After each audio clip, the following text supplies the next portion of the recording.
नमस्कार साथियों, स्वागत है आपका मैक्रो इकोनॉमिक्स की क्लास में।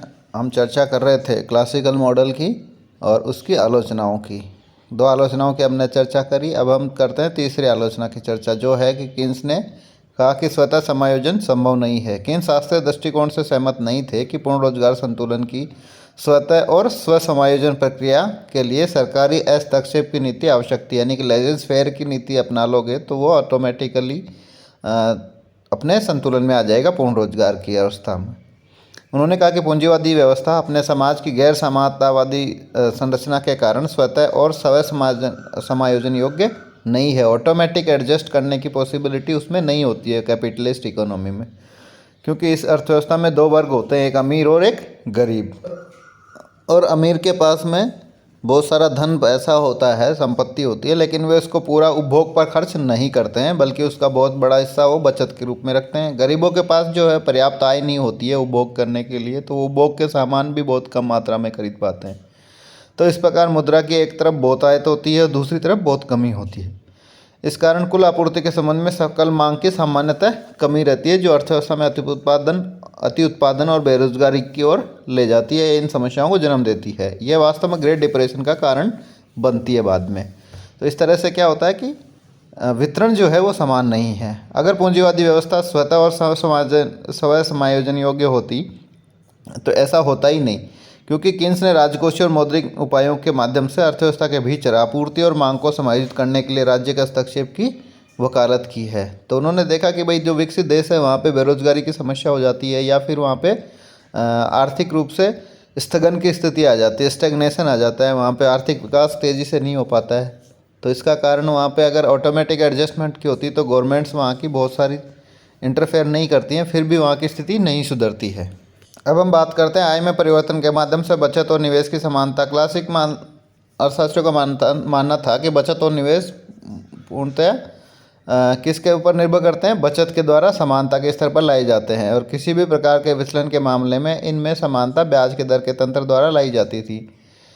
तो और किन्स का मानना था कि बचत का स्तर आय के स्तर पर निर्भर करता है, लेकिन जो ब्याज की दर पर नहीं करता है, जबकि क्लासिकल इनको दोनों को, बचत और निवेश को, ब्याज की दर पर निर्भर मान लेते हैं। इसी तरह निवेश जो है केवल ब्याज की दर पर नहीं निर्भर करता, बल्कि पूंजी की सीमांत दक्षता पर भी निर्भर करता है। और ये पूंजी की सीमांत दक्षता है वह व्यावसायिक अपेक्षाओं पर निर्भर करती हैं, और यदि व्यावसायिक अपेक्षाएं कम हैं तो ब्याज की कम दर निवेश को बढ़ा नहीं सकती। यदि बचत निवेश से अधिक होगी तो उसका मतलब ये होगा कि लोग खपत पर कम खर्च कर रहे हैं, उनकी मांग जो है वो आपूर्ति से कम हो गई है, और इससे मांग में गिरावट आएगी और आउटपुट में अति उत्पादन होगा और निवेश आय और इससे क्या होगा? आउटपुट जो है निवेश आय रोजगार में गिरावट आएगी, और इससे बचत में फिर से कमी आएगी क्योंकि आय गिर गई है। परंतु तब बचत और निवेश के बीच समानता आय के निचले स्तर पर प्राप्त होगी। इस प्रकार ब्याज दर के बजाय आय में परिवर्तन है जो बचत और निवेश के बीच समानता लाती है और इनके समानता को निर्धारित करती है।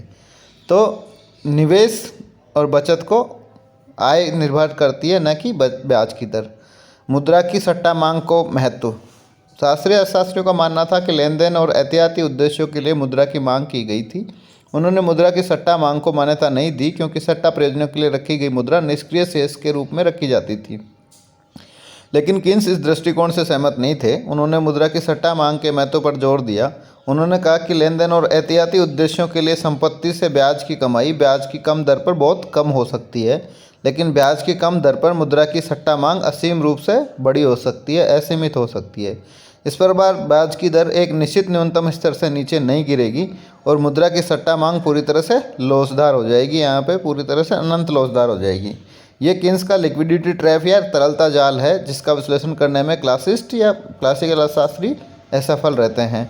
तो यानी कि ब्याज की दर एक निश्चित सीमा से नीचे क्यों नहीं गिरती है, इसका कारण वो नहीं बता पाते हैं। किन्स इसका बताता है कि वहाँ पे सट्टा मांग अनंत हो जाती है। नेक्स्ट है क्वांटिटी थ्योरी ऑफ मनी को अस्वीकार करना। तो किन्स ने शास्त्रीय क्वांटिटी थ्योरी ऑफ मनी को इस आधार पर खारिज कर दिया कि धन की आपूर्ति में वृद्धि से, यानी कि मुद्रा की आपूर्ति में वृद्धि से जरूरी नहीं कि कीमतों में वृद्धि ही हो। ये जरूरी नहीं है कि सभी लोग अतिरिक्त मुद्रा को खर्च करें, वे इसे बैंक में जमा कर सकते हैं, अपने पास बचा के रख सकते हैं। तो मुद्रा का संचलन वेग धीमा हो सकता है, कम हो जाएगा, ज़्यादा हो जाएगा, लेकिन स्थिर नहीं रह सकता है। इस प्रकार एमवी और पीटी में वी परिवर्तनशील हो गया है। तो इसके अलावा यदि अर्थव्यवस्था में निष्क्रिय संसाधन पड़े हुए हैं, बेरोजगार संसाधन है, तो मुद्रा की आपूर्ति में वृद्धि से निवेश, रोजगार और उत्पादन में वृद्धि हो जाएगी, लेकिन मूल्य स्तर में शुरुआत में वृद्धि नहीं होगी जब तक कि पूर्ण रोजगार का स्तर प्राप्त नहीं हो जाए। इसके बाद नेक्स्ट है मुद्रा तटस्थ नहीं मानते। तो शास्त्रीय अर्थशास्त्रियों ने मुद्रा को तटस्थ माना, इसलिए उन्होंने मौद्रिक सिद्धांत से उत्पादन, रोजगार, ब्याज के दर के सिद्धांत को बाहर रखा कि ये गैर मौद्रिक तत्व हैं और गैर मौद्रिक तत्व अलग हैं। उनके अनुसार उत्पादन और रोजगार का स्तर, ब्याज की संतुलन दर वास्तविक तत्वों द्वारा निर्धारित की जाती है, यानी कि रियल फैक्टर्स के द्वारा। इनमें बचत, निवेश और ये सब हैं। कीन्स ने शास्त्रीय दृष्टिकोण की आलोचना की कि मौद्रिक सिद्धांत मूल्य सिद्धांत से अलग था। उन्होंने मूल्य सिद्धांत के साथ मौद्रिक सिद्धांत को एकीकृत किया और ब्याज दर को मौद्रिक घटना के रूप में मानते हुए मौद्रिक सिद्धांत के क्षेत्र में ब्याज के सिद्धांत को शामिल किया। उन्होंने आउटपुट के सिद्धांत के माध्यम से मूल्य सिद्धांत और मौद्रिक सिद्धांत को एकीकृत किया। तो शास्त्रीय अर्थशास्त्री दोनों को अलग अलग करते हैं, वास्तविक क्षेत्र को और मौद्रिक क्षेत्र को, और कीन्स जो है इनको एकीकृत करता है ब्याज की दर के माध्यम से। उन्होंने ब्याज की दर के माध्यम से इनको वास्तविक क्षेत्र को और मौद्रिक क्षेत्र को एकीकृत किया। उदाहरण के लिए, जब धन की या मुद्रा की मात्रा बढ़ जाती है तो ब्याज की दर में गिरावट आती है, और ब्याज की दर गिरावट आएगी तो निवेश बढ़ेगा और आय और उत्पादन में वृद्धि होगी और मांग बढ़ेगी। कारक लागत यानी कि साधनों की लागत और मजदूरी में वृद्धि होगी और सापेक्षतः मूल्य में वृद्धि होती है और अंततः मूल्य स्तर भी बढ़ जाएगा। इस प्रकार कीन्स ने अर्थव्यवस्था के मौद्रिक और वास्तविक क्षेत्रों को एकीकृत किया और उनका ज़्यादा सटीक विश्लेषण प्रस्तुत किया। नेक्स्ट है मजदूरी कटौती को अस्वीकार करना। कीन्स ने पिगुएन फार्मूले का खंडन किया कि मुद्रा मजदूरी में कटौती अर्थव्यवस्था में पूर्ण रोजगार ला सकती है। पिगू के विश्लेषण में सबसे बड़ी कमी यह थी कि उन्होंने उस तर्क को पूरी अर्थव्यवस्था के लिए लागू किया बढ़ाया जो एक विशेष उद्योग के लिए लागू होता था। तो ये उनकी गलती थी।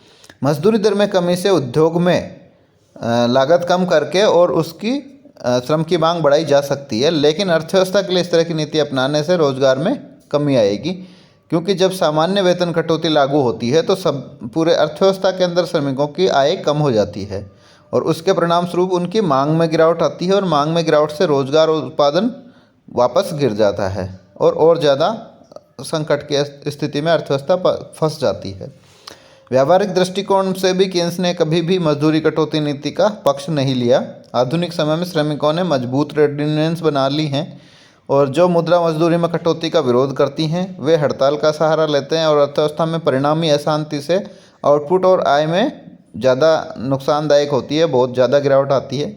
इसके अलावा सामाजिक न्याय भी मांग करता है कि अगर मुनाफे को छोड़ दिया जाए तो मजदूरों के वेतन में कटौती नहीं की जानी चाहिए। तो ये सामाजिक न्याय की भी बातें हैं। तो इस तरह से इसको लागू करना बहुत मुश्किल हो जाता है। नेक्स्ट है मौद्रिक और वास्तविक मजदूरी के बीच कोई प्रत्यक्ष और आनुपातिक संबंध नहीं पाया जाता। कीन्स ने शास्त्रीय दृष्टिकोण को स्वीकार नहीं किया कि मौद्रिक मजदूरी और वास्तविक मजदूरी के बीच सीधा और आनुपातिक संबंध पाया जाता है या प्रत्यक्ष और आनुपातिक संबंध पाया जाता है। उनके अनुसार दोनों के बीच एक विपरीत संबंध है। जब मौद्रिक मजदूरी में गिरावट आती है तो वास्तविक मजदूरी बढ़ती है और इसके विपरीत। और इसका कारण क्या बताया उन्होंने कि मौद्रिक मजदूरी में कमी वास्तविक वेतन को कम नहीं करेगी जैसा कि क्लासिस्ट मानते थे, बल्कि इसमें इससे वृद्धि होगी। ऐसा इसलिए होता है क्योंकि मौद्रिक मजदूरी में कटौती से उत्पादन लागत और कीमतों में मौद्रिक मजदूरी की तुलना में अधिक कमी आएगी, यानी कि वो ज़्यादा कम हो जाएंगी और इसलिए उसकी वास्तविक मजदूरी जो है बढ़ जाएगी। इसके बाद इस प्रकार वास्तविक वेतन या वास्तविक मजदूरी में कमी आने से रोजगार में वृद्धि होगी, यह है इस वाले शास्त्रीय दृष्टिकोण फेल हो जाता है कि भाई वास्तविक वेतन में कमी आने पे रोजगार में कमी नहीं आनी चाहिए लेकिन वो वृद्धि हो रही है, तो वहाँ पे शास्त्रीय दृष्टिकोण फेल हो जाता है। हालांकि कीन्स का मानना था कि मुद्रा में कमी के बजाय मौद्रिक और राजकोषीय उपायों के माध्यम से रोजगार को आसानी से बढ़ाया जा सकता है। इसके अलावा मजदूरी और मूल्य में कटौती के लिए संस्थागत प्रतिरोध इतना मजबूत होता है कि प्रशासनिक रूप से ऐसी नीति को लागू करना पॉसिबल नहीं हो पाता है। मजदूरी को घटाना या मूल्य को कम करना या बढ़ाना जो है वो बहुत मुश्किल हो जाता है एक सरकार के लिए। नेक्स्ट है राज्य हस्तक्षेप की आवश्यकता। कीन्स ने पिगू के विचार कि हमारी उत्पादक शक्ति का पूर्ण उपयोग करने में विफलता के लिए अकेले घर्षणात्मक अव्यवस्थाएं जिम्मेदार हैं, यानी कि जो सिस्टमेटिक प्रॉब्लम्स हैं जिससे सरकारी हस्तक्षेप है और फ्री मार्केट वर्किंग में जो इंटरफेरेंस होता है उसको वजह से जो अर्थव्यवस्था अपनी पूर्ण क्षमता का उपयोग नहीं कर पाती है, इससे वो सहमत नहीं है। कीन्स का मानना है कि पूंजीवादी व्यवस्था की बनावटी अपने आप में ऐसी है जो स्वयं उत्पादक शक्ति का पूर्ण उपयोग करने में अक्षम होती है, इसलिए उसमें सरकार का या राज्य का हस्तक्षेप आवश्यक होता है। राज्य जो है आर्थिक गतिविधियों का स्तर बढ़ाने के लिए प्रत्यक्ष रूप से या निजी निवेश के सहायक के रूप में निवेश कर सकता है या पूरक के रूप में निवेश कर सकता है।